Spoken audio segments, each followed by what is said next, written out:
Chers amis, nous sommes au lendemain de la célèbre paracha Lech Lecha, Lech Lecha. Et vous savez que il faut vivre avec son temps, hein. Il faut vivre avec l'actualité. Le judaïsme, c'est pas être rétro et vivre 500 ans en arrière, et ni même un an en arrière. Il faut jamais être en retard d'une guerre, parce qu'après la guerre, tout le monde est stratège, c'est bien connu. Mais il faut vivre avec son temps et même anticiper. Or, qu'est-ce que ça veut dire vivre avec son temps? Eh bien, vivre avec son temps, ça veut dire vivre avec la paracha de la semaine. Et nous le voyons très bien, car le monde entier vit au rythme de la paracha de la semaine. Il ne faut pas se faire d'illusions, qu'on soit juif ou non-juif, qu'on soit bouddhiste, hindouiste, agnostique, athéiste, etc., catholiste, islamiste, etc. Eh bien, on vit avec la paracha de la semaine. C'est Dieu qui lit la paracha de la semaine chaque semaine dans la synagogue. Aujourd'hui, il lit la première section de la paracha de Vaïra. Mais hier, en apothéose, nous avons conclu la paracha de Lech Lecha et nous savons que le Shabbat continue d'illuminer les 3 jours qui suivent, même toute la semaine, même le Shabbat suivant. Donc, nous allons dire quelques mots sur la paracha de Lech Lecha. Et voyez, la paracha de Lech Lecha, qu'est-ce que ça veut dire? C'est Dieu qui dit à Abraham, le premier juif de l'histoire, Lech Lecha, va vers toi. En vérité, en hébreu, il aurait dû avoir simplement écrit Lech, va, me'artsecha, de ton pays, me'molatecha du liouti, me'betavicha, la maison de ton père. Alors, la terre que je te montrerai. Pourquoi y a-t-il écrit Lech Lecha? Parce qu'en réalité, Dieu invite chacun de nous à revenir à qui nous sommes vraiment, à revenir à notre véritable identité, notre véritable moi profond. Mais Dieu n'invite pas seulement Abraham à opérer ce retour en lui-même, cette teshuva, qui au sens textuel du terme signifie le retour. Teshuva ne veut pas dire repentir, c'est-à-dire le retour, revenir à cette étincelle de Dieu qui est en nous, au fond de chaque être humain, et constitue le fond inaltérable, le moi profond de sa véritable identité, Et d'ailleurs, c'est une chose tout à fait connue. Mais on voit qu'est-ce qui s'est passé dans l'actualité de cette semaine, qu'il y a en France ce pays dont les frontières ont éclaté depuis longtemps et dont l'influence s'étend dans le monde entier, parce que les lettres qui composent le mot Tsarfat, ce sont les lettres hébraïques du mot Paratsta, qui veut dire qui brisera, tu éclateras. C'est la suprême bénédiction que Dieu a donnée à notre ancêtre Yaakov Israël, qui est lui-même l'élu des patriarches.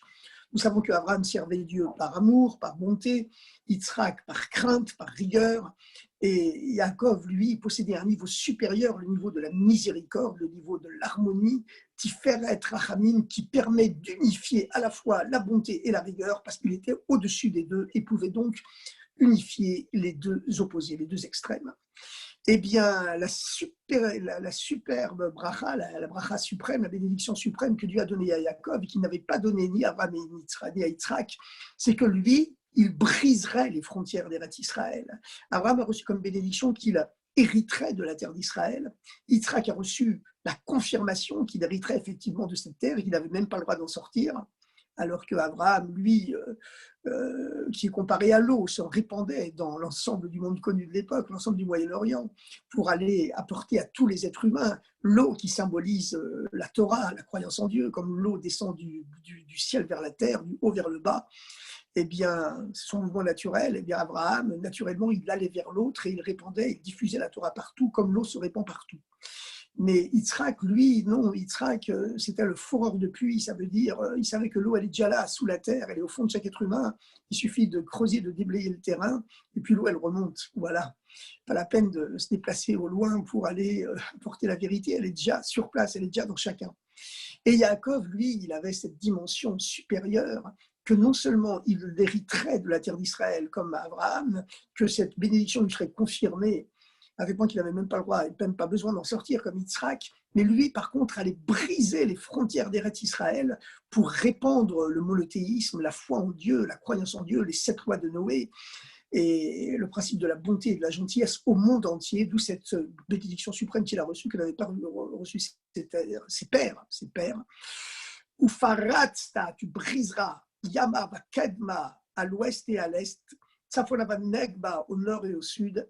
Venivrechu vecha kol mishpechot ha'adama, ils seront bénis par toi, toutes les familles de la terre, ou vzarecha, et par ta descendance.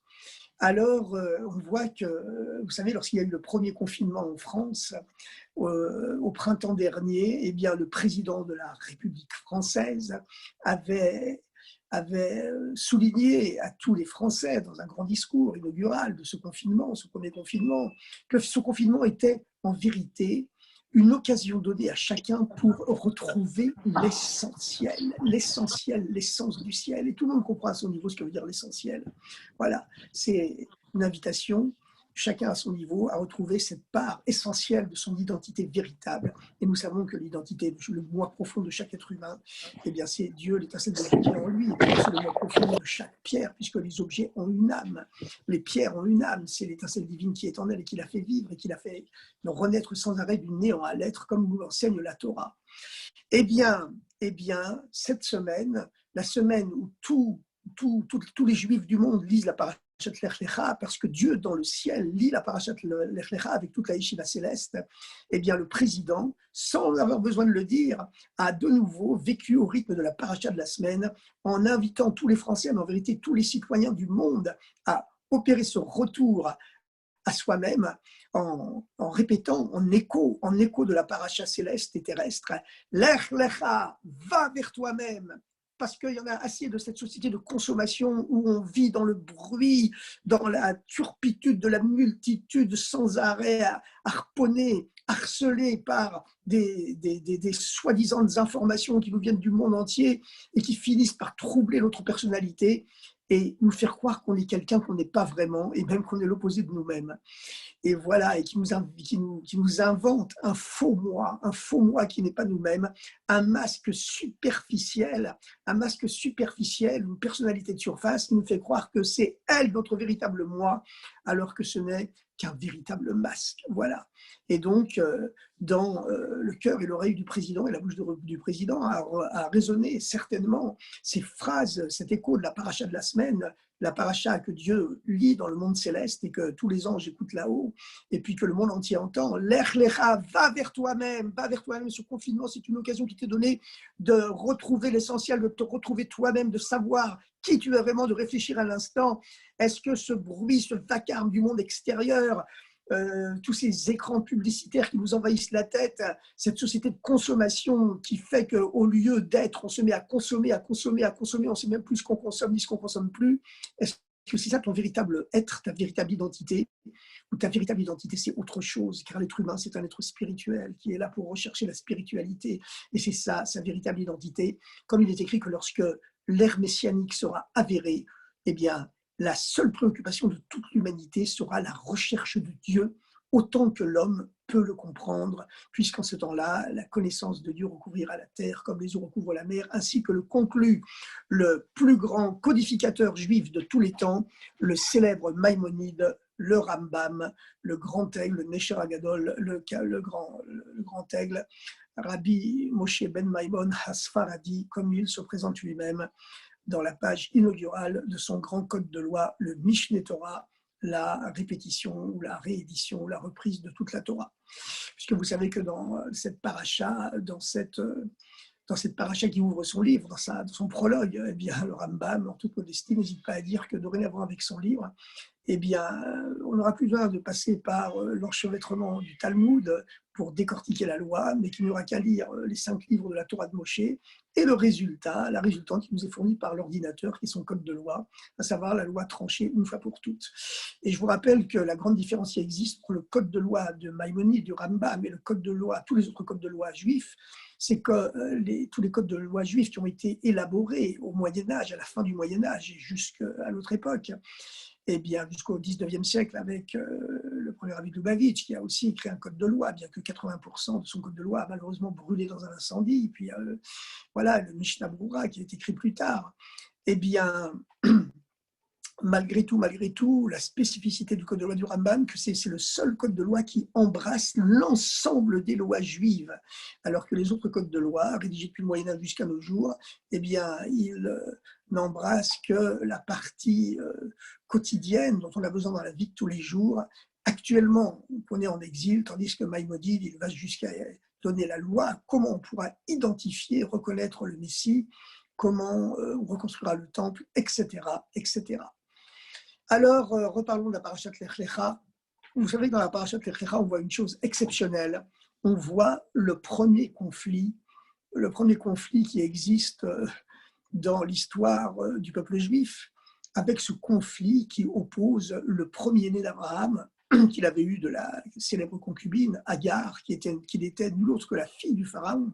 Attention, hein, lorsque Abraham avait été en Égypte, eh bien, la spiritualité, le monothéisme qu'il prêchait, il avait tellement impressionné la fille du pharaon qu'elle s'était dit « je préfère être servante chez le nomade Abraham que d'être princesse dans le palais de cet homme idolâtre qu'est mon père, le pharaon. » Et elle avait abandonné toute sa richesse fabuleuse du palais pharaonique.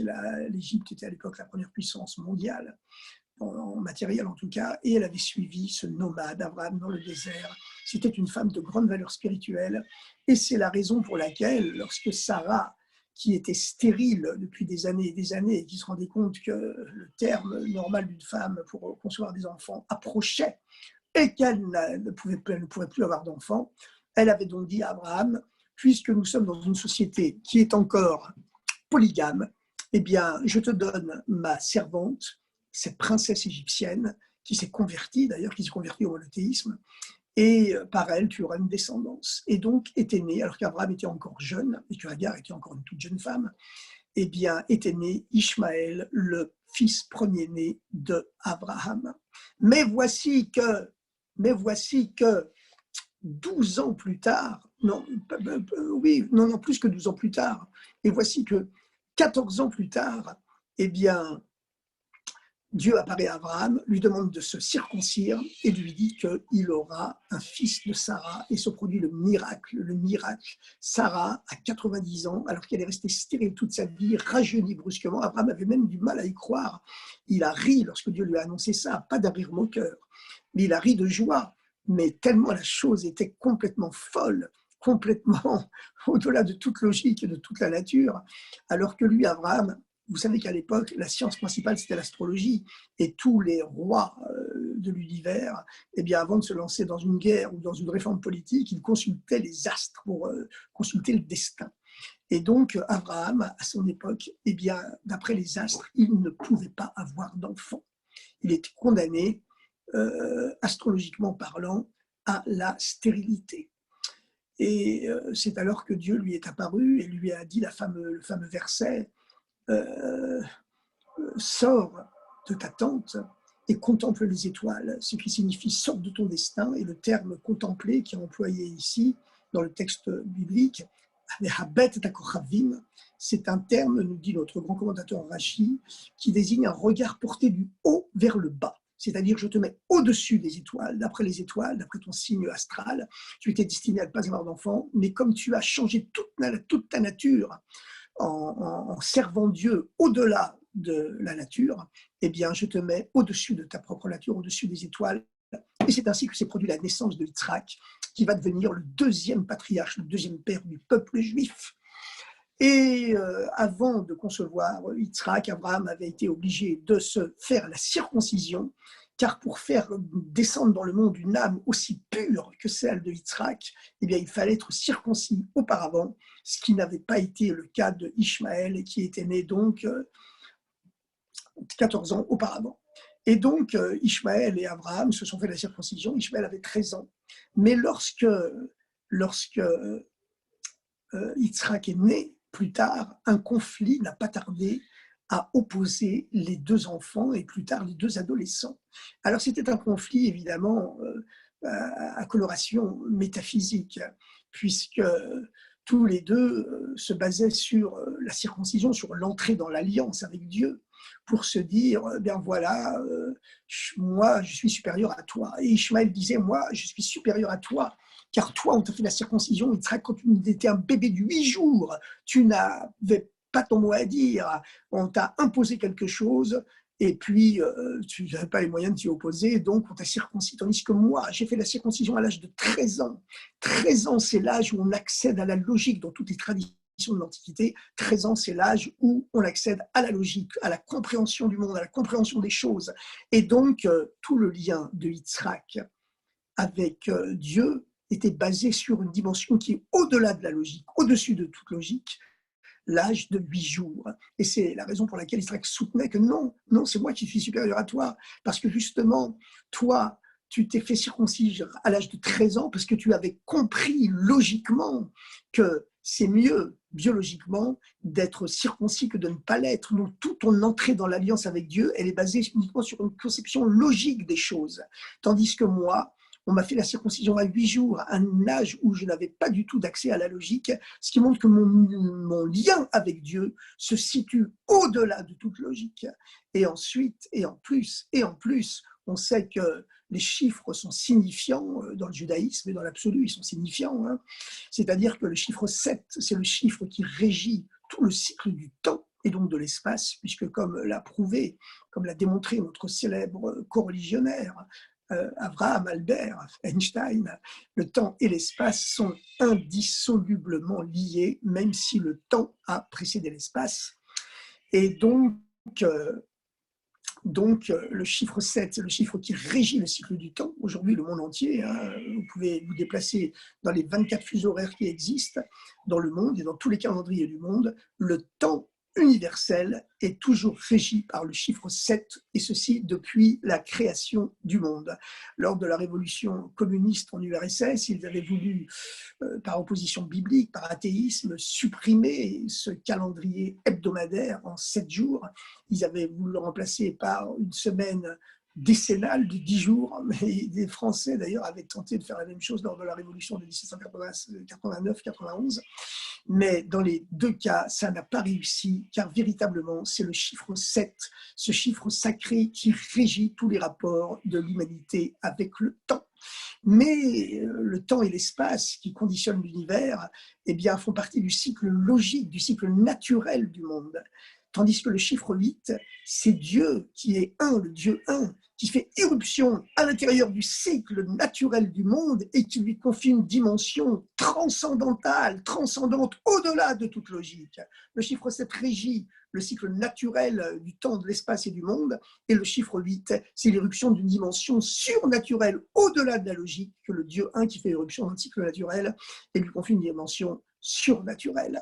Le fait que Yitzhak n'a pas été circoncis à 7 jours, mais à 8 jours, eh bien, cela va de pair avec le miracle de sa naissance, qu'au lieu de naître d'un père encore jeune et d'une mère toute jeune, comme ça avait été le cas lors de l'union de Abraham et de Agar, qui avait enfanté biologiquement, tout à fait naturellement, Ishmaël, eh bien, le peuple juif, lui, par l'intermédiaire de Yitzhak, est né d'un miracle, une mère stérile toute sa vie, un père qui était déjà devenu vieux, parce que lorsque les anges, Gabriel, Michael, Raphaël, sont venus annoncer à Abraham et Sarah, c'est la paracha du jour, aujourd'hui, le début de la paracha de Vaïra, qu'ils auraient un fils, eh bien, Sarah a ri, elle n'a pas réussi à le croire, en disant c'est impossible, je suis une vieille femme desséchée, ça fait très longtemps déjà que mon cycle de femme a disparu, comment pourrais-je concevoir un fils?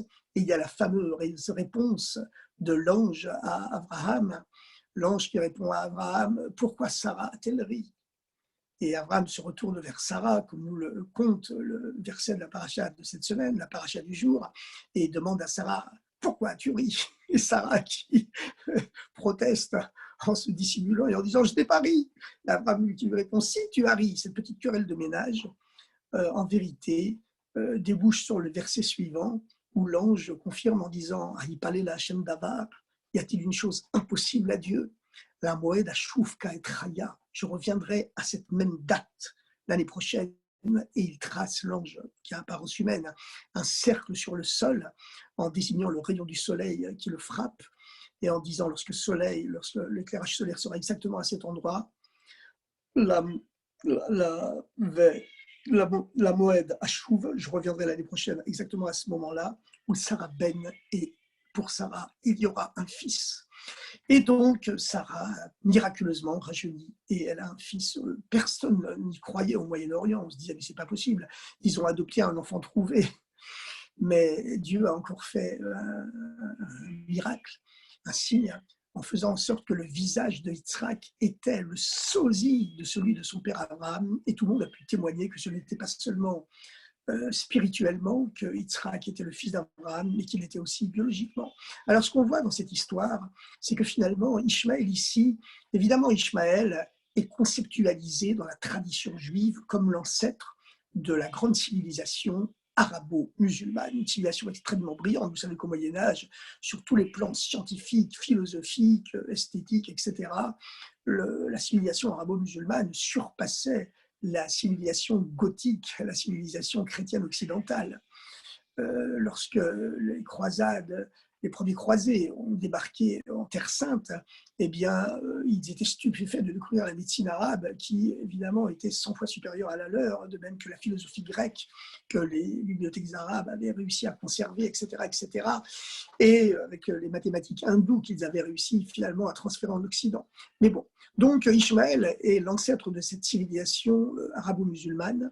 Mais finalement, la naissance d'Ishmaël, la naissance de cette brillante civilisation arabo-musulmane, eh bien, elle s'est passée de façon logique, de façon naturelle. Et son alliance avec Dieu, elle reste de façon naturelle, logique. Voilà. Tandis que, voilà, il y a un Dieu qui existe, c'est logique. Ceux qui profanent, qui blasphèment Dieu, ben, logiquement, ils doivent être punis. Tout ça, c'est logique. Mais en vérité, la dimension juive du judaïsme, c'est que le peuple juif n'est pas né de façon logique et naturelle. Le peuple juif est né d'un miracle. Et son lien avec Dieu, son entrée dans l'alliance, ce n'est pas à 13 ans qu'il a fait la circoncision, l'entrée dans l'alliance, ce qui montre que tout son lien avec Dieu est basé uniquement sur la logique, une logique qui malheureusement quelquefois peut afficher des aspects particulièrement sinistres, comme on l'a vu, hein, avec d'autres totalitarismes, avec le nazisme, le communisme, qui prétendaient être des philosophies très logiques, très rationnelles, qui ont sombré dans des barbaries atroces. Parce que finalement, lorsque l'être humain se fie uniquement à sa logique et à sa rationalité, eh bien, il peut tomber très, très bas. Il peut tomber très, très bas. La société allemande qui a porté le nazisme démocratiquement au pouvoir, c'était la société la plus avancée du monde sur tous les plans culturels, philosophiques, mathématiques, sur tout le plan des sciences et de la culture. L'Allemagne dominait le monde entier. Toute la science du XXe siècle, c'était la science allemande qui l'a imposée au reste du monde, y compris la théorie de la relativité, même si Einstein était juif, mais il était issu de sa formation allemande, des universités allemandes, même s'il avait un cerveau juif, c'est-à-dire il prit l'universel. Mais bon, peu importe. En tout cas, comme le dit le Talmud, le sechel, intellect en hébreu, c'est la même valeur numérique, la même gématria que le mot kardum, qui veut dire la hache. Ça peut construire et ça peut détruire. Malheureusement, l'être humain est ainsi fait qu'il s'en sert pour construire, mais il s'en sert aussi beaucoup pour détruire. Tandis que le peuple juif, lui, il est né d'un miracle. Il est né d'un miracle et son lien avec Dieu, il est au-delà de toute logique. Il est au-delà de toute logique. Et vous savez que ce monde, il a été créé essentiellement, non pas par la bonté, non pas par la rigueur, mais par la miséricorde. C'est-à-dire qu'au dernier moment, eh bien, une miséricorde qui intervient et qu'on dit que même si lui il mérite une punition, eh bien, malgré tout, on sait, on en est conscient, mais on préfère l'éducation à la punition. Voilà. Et donc, on préfère la bénédiction au contraire de la bénédiction, c'est évident. Donc, il faut se rappeler ça, c'est qu'aujourd'hui, le peuple juif, il continue sa destinée qui est miraculeuse. Et franchement, à travers l'histoire, vous regardez cela, le peuple juif, s'il a survécu aujourd'hui, c'est pas une série de miracles, c'est miraculeux la survie du peuple juif. Ce petit peuple minuscule du Moyen-Orient, qui, comme le disait le président François Mitterrand, j'ai beaucoup de respect pour le peuple juif, c'est le seul peuple de l'histoire qui n'a jamais cherché à conquérir une autre terre que la sienne. Et bien, et comme disait Winston Churchill, hein, quand le peuple juif est béni, le monde entier est béni. Mais voilà, c'était des grands hommes qui avaient une conception de l'histoire véritable. Mais en réalité, pourquoi est-ce que c'est comme cela? C'est pas comme ça parce que c'est logique. C'est comme ça parce que le peuple juif est né d'un miracle. Une mère stérile toute sa vie qui brusquement rajeunit et accouche à 90 ans.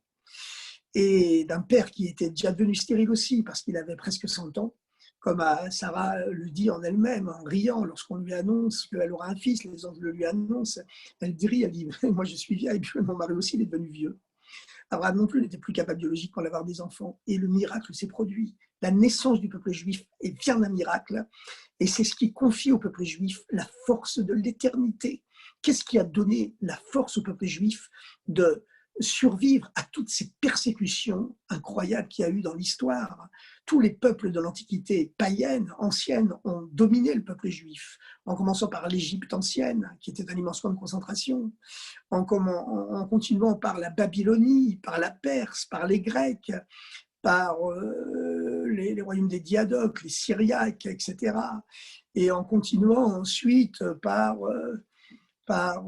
toutes les persécutions qui ont infligé au peuple juif l'Église catholique pendant des siècles et des siècles, et également l'Église grecque-orthodoxe à Byzance, dans l'Empire byzantin, et en Russie, qui se prenait pour la Troisième Rome, après la prise de Byzance en 1453 par les Turcs, et donc, et puis aussi par l'islam, hein, qui a persécuté les Juifs avec moins de violence, certes, qu'en Occident, mais quand même avec des crises de violence extrêmement dures. Hein. Le plus grand Rav, le plus grand philosophe juif du Moyen-Âge, Rambam Maïmonide, il a passé sa vie à fuir les persécutions du monde islamique. Il était né dans cet âge d'or de l'Andalousie musulmane, dans le sud de l'Espagne, à Cordoue. Il a été obligé de fuir l'Andalousie musulmane lorsqu'il y a eu l'islamisme de l'époque, les Almoravides, qui obligeaient tous les juifs à se convertir ou à mourir. Il s'est réfugié au Maroc, qui à l'époque était une monarchie musulmane tempérée, mais de là-bas aussi les persécutions anti-juives l'ont rejoint. Il est obligé de s'enfuir en Eretz Israël, en Palestine. Là-bas, c'est la famine qui l'a rattrapé. Il a été obligé de descendre en Égypte, qui était resté un pays musulman modéré, où il est même devenu le médecin personnel de la cour du sultan. Mais enfin, il y a quand même eu de grandes vagues de persécutions dans le monde islamique. Mais finalement, tous ces empires qui ont dominé le peuple juif, que ce soit les Égyptiens, les Babyloniens, les Syriens, les Perses, les Grecs, les Macédoniens, et ben, ils ont tous disparu. Et l'Église catholique, finalement, elle est obligée de faire amende honorable et de reconnaître que, finalement, le peuple juif, c'est lui qui lui avait tout appris. Et voilà, le pape l'a reconnu, il a demandé pardon. Donc, voilà, et tout cela, c'est dû à quoi? Cette survie du peuple juif, sans compter tous les totalitarismes du XXe siècle. Lorsque les gens ont oublié Dieu, ils ont créé des Molochs. Le Moloch, c'était les dieux de l'Antiquité qui demandaient de la chair humaine. Et bien sûr, le peuple juif, c'est le premier qui a interdit les sacrifices humains avec l'épisode de Abraham, comme on le verra dans la paracha de cette semaine. Mais finalement, comme on s'installe pour voyager, comme ça on voyage, toute l'histoire du peuple juif a été miraculeuse et tout son destin a été miraculeux. Et c'est pour ça qu'on est encore là aujourd'hui et de plus en plus là et de mieux en mieux là. Et certainement, l'avenir ne nous réserve encore que des miracles. Espérons qu'on n'aura pas besoin de miracles, que la bonté de Dieu s'insérera dans les lois naturelles de l'histoire, du temps et de l'espace, comme on dit, et que donc, voilà, il n'y aura pas besoin de miracles. Mais notre essence, elle est miraculeuse. La vie du peuple juif, elle est miraculeuse. Et certainement, puisque cette parachat Lech Lecha va vers toi-même, c'est Dieu qui s'adresse à travers la paracha de la semaine à l'ensemble de l'humanité en lui disant « Je te donne une nouvelle période de confinement afin que tu réfléchisses, afin que tu te retrouves toi-même, tu retrouves ta véritable identité, la véritable identité de chaque être humain. C'est ce moi divin, cette essence divine qui est en lui, bien sûr, évidemment. Eh bien, c'est un appel de Dieu à retrouver qui on est soi-même. Lech lecha, va vers toi, c'est ta fameuse anomalie grammaticale qui figure au début de la paracha de cette semaine. Va vers toi-même pour se redécouvrir toi-même. Ce n'est pas un appel qui est seulement à chaque juif, c'est un appel qui est fait pour toute l'humanité. Et à notre époque, le rabbi nous a donné ce moyen extraordinaire pour ramener l'humanité à sa véritable identité. C'est cette fameuse campagne que le rabbi a lancée pour les 7 lois de Noé. Les 7 lois de Noé, c'est-à-dire les principes universels, hein, l'interdit de remplacer Dieu par une idole. Et malheureusement, le siècle dernier nous a montré, et puis continue de nous montrer aujourd'hui, et même au XXIe siècle, hein, que le besoin d'absolu est tellement fort chez l'être humain que lorsqu'il oublie Dieu, eh bien, l'être humain se fabrique des idoles à la place. Et ces idoles, elles sont beaucoup plus pernicieuses, certainement. Elles sont beaucoup plus pernicieuses et dangereuses, comme on l'a vu au siècle dernier avec Hitler, Staline, Mao, qui étaient de véritables idoles, des idoles politiques, mais des idoles quand même. Quand vous lisez les textes des prières des Égyptiens pour le pharaon qui le traite de Dieu suprême comme le soleil, et vous lisez les articles de la Pravda, le journal communiste en l'honneur de Staline, le père des peuples, qui est le soleil de tous les peuples, mais ce sont quasiment les mêmes mots à 4000 ans d'intervalle. Eh bien, le besoin d'absolu est tellement fort chez l'être humain que lorsque l'être humain oublie Dieu, inconsciemment, il éprouve le besoin de se créer de nouveaux dieux à la place, mais des dieux mortifères, consommateurs de chair humaine, qui sont beaucoup moins tolérants et bien plus sanguinaires que les précédents. Que les précédents. Et puis, il y a le deuxième principe, donc après l'interdit de remplacer Dieu par une idole, c'est l'interdit du blasphème. L'interdit du blasphème, c'est-à-dire qu'il faut respecter les croyances de l'autre, il faut respecter la religion, les croyances de l'autre. Alors évidemment, nous n'allons pas couvrir aujourd'hui les atrocités islamistes, terroristes, commises soi-disant pour venger le blasphème. Évidemment, c'est une atrocité pire encore que le blasphème lui-même. Mais quand on dit que l'interdit du blasphème, qu'est-ce que ça veut dire? Ça veut dire lancer une campagne d'éducation pour éduquer avec bonté et gentillesse tous les êtres humains au besoin du respect de la croyance en Dieu, qui est la base de toute civilisation. Voilà. Et comme on l'a très bien vu au XXe siècle, où les gens ont oublié Dieu avec le totalitarisme, le communisme et nazi, et qui ont rejeté l'existence de Dieu, en tout cas l'existence du Dieu biblique, basé sur l'amour, la bonté et la gentillesse, et qui ont créé des horreurs terrifiantes comme on n'en a jamais vu dans toute l'histoire de l'humanité. Voilà. Parce que la base de la morale humaine, c'est Dieu. Et c'est dans ce sens-là que le deuxième principe de la deuxième loi de Noé, c'est l'interdit du blasphème, mais sûrement pas tuer les gens parce qu'on les accuse de blasphème, parce que dans ce cas-là, c'est pire que le blasphème lui-même. Voilà. Le mal est pire que la maladie qu'il voulait soigner. La guérison, que Dieu préserve, est pire que le médicament est pire que la maladie qu'il voulait soigner. Voilà. Alors maintenant, il y a les autres principes universels, les autres lois de Noé, c'est l'interdit du meurtre, bien sûr. On a le droit de défendre sa vie, la légitime défense, elle est permise en cas d'absolue nécessité. Hein, d'absolue nécessité, ce n'est pas toujours le cas. Quand on peut blesser simplement son adversaire, il ne faut pas le tuer, c'est interdit. Et il y a aussi l'interdit du vol, évidemment, parce que lorsque le vol se répand, toute la vie sociale devient impossible. Si le déluge est arrivé dans le monde, c'était parce que le vol avait remplacé la propriété privée comme base de la civilisation. Et puis, il y a l'interdit également de l'inceste, de l'adultère, de l'homosexualité, de la zoophilie, et c'est-à-dire la proclamation du caractère sacré de la sexualité qui finalement est la dimension la plus haute qui existe dans l'être humain, puisque c'est elle qui lui assure l'éternité. La force de l'infini, la force divine rentre dans l'homme à travers cette sexualité qui permet à l'homme d'avoir des enfants, de créer un être nouveau, des êtres nouveaux, comme Dieu a créé l'homme. Ça ne fait pas de nous des nouveaux dieux, hein, mais simplement des associés de Dieu à la création. En ce sens, la sexualité est quelque chose de sacré, et c'est pourquoi les principes universels, les lois de Noé, interdisent également l'inceste, l'adultère, l'homosexualité et la zoophilie. Encore une fois, il ne faut pas nous traiter d'homophobes. Nous respectons tous les êtres humains. C'est seulement par la discussion, par l'éducation, par la transmission, par la compréhension et surtout par la bonté et la gentillesse qu'on peut convaincre l'humanité de rentrer dans une époque meilleure qui sera celle des temps messianiques. Vous savez que la base du judaïsme, c'est que les moyens qu'on utilise pour arriver à une fin doivent être à l'image de cette fin. Les moyens pour réaliser un but doivent être à l'image du but. Et l'image du but doit être présente à chaque étape de la route qui y mène.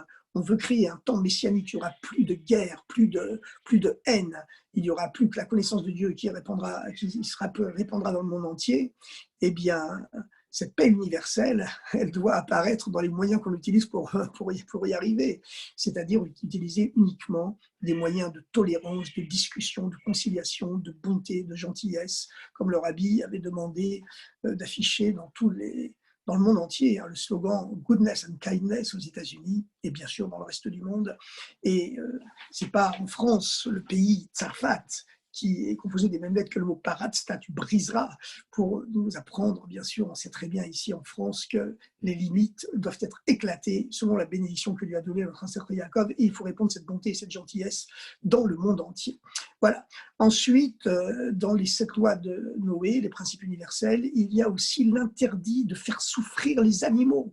On a le droit de les manger pour se nourrir, mais à condition de prendre toutes les précautions d'usage pour ne leur infliger aucune souffrance, car on n'a pas le droit de profiter de la souffrance d'un être vivant.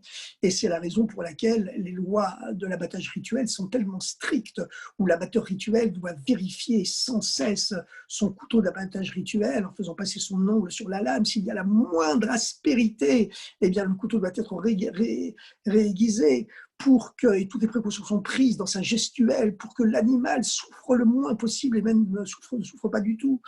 Voilà, parce qu'il est interdit de profiter d'une souffrance, même animale. Donc c'est l'interdit de faire souffrir les animaux, à plus forte raison de les faire souffrir inutilement, évidemment. Ensuite, il y a l'obligation de 2 principes fondamentaux sur lesquels doit reposer toute la civilisation, c'est la solidarité et la justice. La solidarité, le rabbi Lubavitch, évidemment, quand on dit le rabbi, tout le monde sait que c'est le rabbi Lubavitch. Hein. C'est comme dans le Talmud, lorsqu'on dit rabbi, ça désigne toujours Rabbi Yehuda Hanassi, Rabbi Yehuda le prince, celui qui a profané le fameux interdit de mettre par écrit la Torah orale, alors que c'était interdit. Les milliers et les millions de commentaires de la Torah orale, eh bien, ils étaient transmis oralement de génération en génération depuis Abraham. Et puis, lorsque l'exil du peuple juif a commencé, les grands maîtres du peuple juif d'Eretz Israël se sont rendus compte qu'avec l'exil et ses turpitudes et ses tribulations et ses souffrances, eh bien, la Torah orale risquait de s'oublier. Alors à ce moment-là, ils ont enfreint l'interdit de la mettre par écrit. Et Rabbi Yehuda Hanassi a donc écrit la Mishnah en disant « Je profane la Torah pour sauver la Torah ».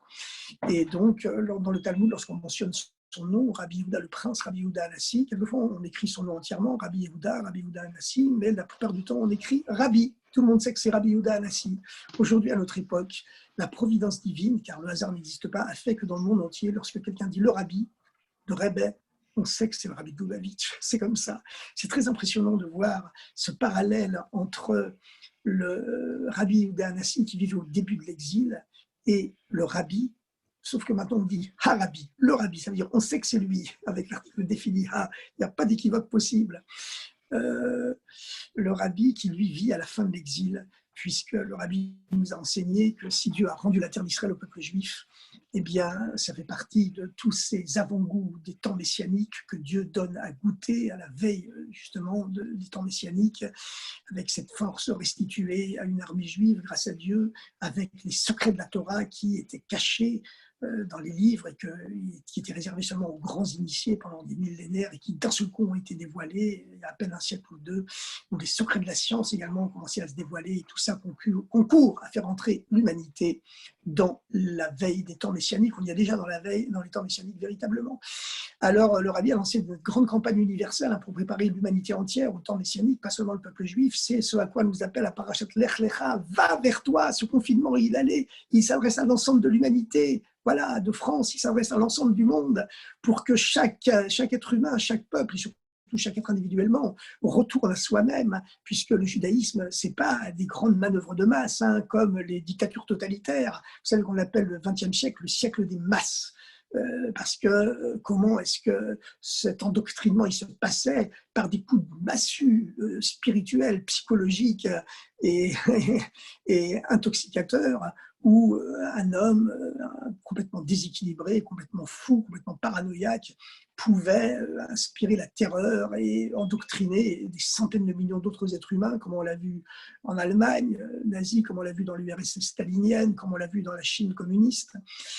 Eh bien, c'était des mouvements de masse. Par contre, pour l'avènement messianique, il est ouvertement écrit « Ve'atem » dans les bouches des prophètes, « Ve'atem telaktu le'echad echad b'nei Israël » vous serez recueillis un à un, enfants d'Israël, parce que cet appel au retour à soi-même, l'Ech Lecha, qui agit à travers ce confinement que lui propose à toute l'humanité aujourd'hui, eh bien, il est fait pour que chacun individuellement opère sa propre teshuva, son propre retour à sa véritable identité, à qui il est vraiment lui-même. Voilà. C'est-à-dire, entre autres, notamment, en premier, la pratique, le respect des 7 principes universels, les 7 lois de Noé pour l'humanité entière, et bien sûr, le respect des 613 commandements pour le peuple juif. Alors, chers amis, vous savez qu'Abraham, lorsqu'il est arrivé en Eretz Israël, il a édifié un premier autel, la Hachem Amiré Elav, au Dieu qui lui était apparu. Et puis ensuite, plus tard, il en a édifié un deuxième, et là, il n'a pas écrit la Hachem Amiré Elav, qu'il a édifié cet autel pour l'honneur du Dieu qui lui était apparu, mais la Hachem tout court. Quelle différence entre les deux? C'est qu'à dire que dans le premier, il a eu accès au niveau inférieur de la divinité, qui peut être visible à l'œil du prophète, pas à l'œil de tout le monde, mais au moins à l'œil du prophète, tandis que le deuxième autel qu'Abraham a édifié, il l'a édifié, la Hachem, à Dieu, sans préciser que ce Dieu lui était apparu, parce que c'était le niveau de Dieu supérieur, Havaya di Leila, comme on dit dans le Zohar, le niveau de la divinité qui est au-delà de la vision. Eh bien, c'est cette progression progressive d'Abraham qui lui a permis d'accéder au plus haut niveau et d'engendrer un fils dont la naissance avait été miraculeuse et dont le destin préfigurait tout le destin collectif du peuple juif, mais aussi individuel. Il faut savoir que ce n'est pas seulement le peuple juif qui est né d'un miracle et dont le lien avec Dieu est basé sur le surnaturel, au-delà de toute logique, mais c'est valable pour chaque juif du monde. Chaque juif du monde, il a cette mission de transcender les lois de la nature et il a pour caractéristique de vivre de façon miraculeuse et pour transmettre ces 613 commandements, la pratique des mitzvot à tous les juifs qui ne les pratiquent pas encore et surtout à notre époque, quelque chose de très important, c'est le Rabbi qui a lancé cette grande campagne de diffusion des 7 mitzvot et malheureusement, elles ne sont pas suffisamment écoutées dans la communauté juive. On a du mal à rompre les chaînes de l'exil. On a tendance encore à voir le monde comme il existait avant ce message messianique du Rabbi. Mais en vérité, il y a déjà cette dimension pré-messianique qui baigne l'histoire aujourd'hui. Et comme le Rabbi l'a dit lui-même, tout simplement, il a dit comment ça fait que dans toutes les générations, pendant presque 2000 ans, il n'y a pas eu de maître en Israël qui a lancé une campagne de diffusion de cette loi de Noé. Il a dit, mais parce que c'était impossible. Il risquait d'être mis à mort tout de suite. Tout juif qui tentait de transmettre un message spirituel autour de lui, il était mis à mort. Déjà, pour respecter sa propre religion, sans rien transmettre aux autres, c'était dangereux et souvent sous peine de mort. Mais alors, chercher à transmettre un message spirituel, les autres n'étaient pas prêts, que ce soit les musulmans ou les chrétiens, eh bien, ils n'étaient pas prêts à entendre qu'on ne cherche pas à les convertir, mais seulement à transmettre un message humaniste. Et pour eux, transmettre un message spirituel, on mettait immédiatement à mort le rabbin qui tentait de faire ça, ou les juifs simples qui tentaient de faire ça. Mais comme à notre époque, il y a déjà ce souffle messianique qui baigne l'histoire à notre époque, l'histoire actuelle, pas seulement l'histoire contemporaine, mais l'histoire actuelle, et que donc toutes les barrières ont sauté, la démocratie, qui est également basée sur la Torah. Vous savez que les origines de la démocratie, c'est la Torah, parce que quel est le premier texte de l'histoire de l'humanité qui a proclamé que tous les hommes sont égaux? C'est la Bible, c'est la Torah, en disant simplement que tous les hommes sont faits à l'image de Dieu. Voilà. Ils sont tous faits à l'image de Dieu, qu'ils soient juifs ou non juifs, on est tous faits à l'image du même Dieu. Et nous disons bien sûr les Havdil, évidemment, puisque le peuple juif, lui, c'est le peuple prêtre de l'humanité. Mais vous savez, je vais vous dire une chose, de même que l'Église catholique a fini par le reconnaître, bien l'islam finira aussi par le reconnaître. Simplement par la logique des choses, puisque leur lien avec Dieu est basé sur la logique, de même façon que leur naissance est venue de façon logique à travers Ishmaël, leur ancêtre spirituel, parce qu'évidemment, biologiquement, aujourd'hui, les arabo-musulmans ne descendent plus de Ishmaël physiquement, biologiquement. Les Arabes ne descendent pas aujourd'hui biologiquement d'Ishmaël. Mais par contre, eh bien, nous descendons toujours de Yitzhak, avec bien sûr les convertis qui se sont ajoutés à notre peuple dans l'histoire de l'humanité. Bon, chers amis, nous avons digressé, mais nous avons parlé aussi de l'essentiel. Aujourd'hui, donc, la paracha, c'est quelque chose de merveilleux, puisque la paracha nous annonce la visite des 3 anges l'ange de la guérison, Raphaël. Raphaël signifie Dieu a guéri. C'est l'ange de la guérison qui est au chevet de tous les malades. Et je suis certain que l'ange Raphaël est au chevet actuellement de toute l'humanité et que ce Covid ne sera bientôt qu'un mauvais souvenir dont on saura retirer le bien, c'est-à-dire un appel à se confiner en soi-même, c'est-à-dire à retrouver cette étincelle de Dieu qui est en nous-mêmes, qui est le moi le plus profond de notre identité. Et c'est ça le but véritable, finalement, de ce confinement. Et donc, il y avait l'ange Raphaël, qui est toujours présent, et certainement il va guérir tous les malades du monde aujourd'hui. Encore, il était venu pour guérir Abraham 3 jours après sa circoncision. Il y avait l'ange du feu, Gabriel, qui était venu pour détruire Sodome et Gomorre, dont la plainte d'une jeune martyre était montée jusqu'à Dieu. Et il y avait l'ange Michael, l'ange tutélaire du peuple juif, l'ange de l'eau, comme Gabriel est l'ange du feu, qui lui était venu pour annoncer la naissance de Sarah, la naissance de Yitzhak à Sarah et à Abraham. Alors voilà, chers amis, bonne semaine, Shavua Tov, bon confinement pour ceux qui seront confinés, et puis n'importe comment, ou Faratsta, l'éclatade hors des barrières et du confinement continue pour tout le monde, au moins en spirituel. Bonne semaine, Shavua Tov, et on continue à souhaiter une très bonne année puisqu'on est la 4e paracha de la semaine, donc on est encore au début de l'année. Bonne semaine et bonne préparation pour la pleine lune de ce soir, puisque ce soir c'est le 15 Rejvan, c'est la pleine lune, et que de même que la lune n'a pas de lumière en elle-même, elle ne fait que refléter la lumière du soleil. Le peuple juif est conscient que sa lumière vient seulement de Dieu, et c'est la raison pour laquelle le peuple juif a un calendrier lunaire, mais qui sait se rajuster cycliquement toutes les quelques années sur le temps solaire également, puisque le temps solaire c'est celui de l'Occident, le temps uniquement lunaire c'est celui de l'Orient, et le peuple juif est capable de réunir les deux, puisque c'est le but du peuple juif d'apporter l'unité de Dieu à l'ensemble de l'humanité. Alors, Shavua Tov et une très très bonne année et surtout de très très bonnes nouvelles.